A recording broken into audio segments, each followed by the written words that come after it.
আব্দুল্লাহ ইবনে আব্বাস রাদিয়াল্লাহু তাআলা আনহু বলেন, রাসূল সাল্লাল্লাহু আলাইহি ওয়াসাল্লাম বলেছেন, উমিরতু আন আসজুদা আলা সাবাতি আযমিন, আমাকে আদেশ করা হয়েছে যে আমি 7 হাড়ের উপরে সিজদা করব।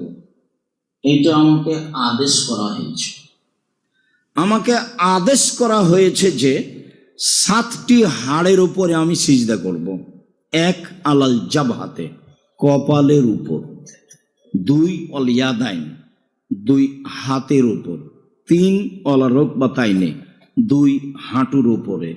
4 ওয়ালা আতরাফিল কাদামাইনে, 2 পায়ের শেষ প্রান্তের উপরে, বৃদ্ধাঙ্গুলের উপরে।